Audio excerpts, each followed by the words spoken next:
반갑습니다. 광여입니다. 지난 시간 우리는 종자, 현행, 혼습이라는 유식학의 공식을 통해 양명학의 발본 세 권을 새롭게 정의했습니다. 오늘은 그 이론의 칼날을 우리 삶의 가장 뜨겁고도 아픈 현장, 바로 부부관계로 가져가 보려 합니다. 여러분, 밖에서는 성인군자 소리를 듣는 사람도 집에만 가면 화를 참지 못하고 배우자와 다툽니다. 왜일까요? 가장 가깝기에 내 안의 아집이 가장 노골적으로 현행되기 때문입니다.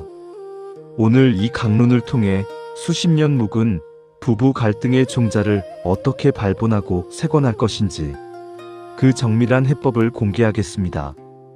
익숙한 미움의 종자가 고개를 들 때 아집을 잘라야 합니다. 부부싸움의 시작을 복기해 봅시다. 배우자의 사소한 습관 하나가 눈에 거슬리는 순간 가슴 속에서 또 시작이네라는 차가운 냉소가 올라옵니다. 이것이 바로 아레야식에 저장된 과거의 미움, 즉 유루종자가 현행으로 터져나오는 순간입니다. 자, 여기서 발본의 메커니즘을 가동해야 합니다. 제가 제안했던 발본은 무엇입니까? 내 마음의 근본 자리에서 주인 행세를 하는 아집을 뽑아내는 것이라고 했습니다. 배우자를 향해 비난의 말을 뱉기 직전 0.1초만 멈추고 그 종자의 생김새를 보십시오. 그 밑바닥에는 내 방식이 옳아.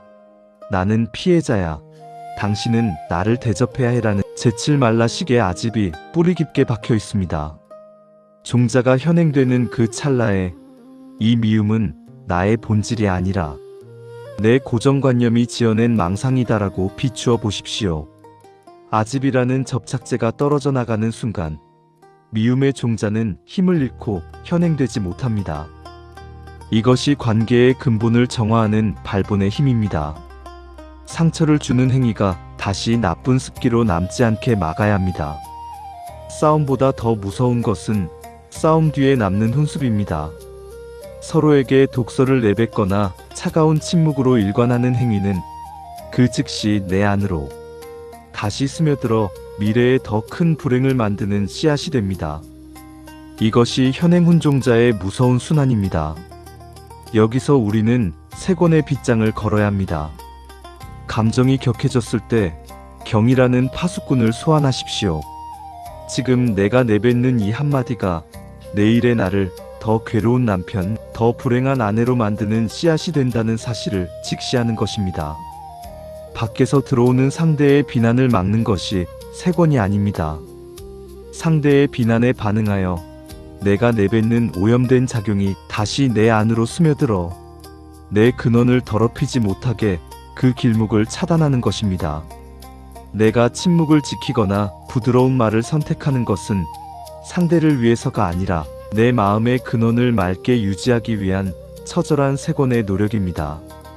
부부관계는 대상을 바꾸는 것이 아니라 나의 작용을 바로잡는 것입니다.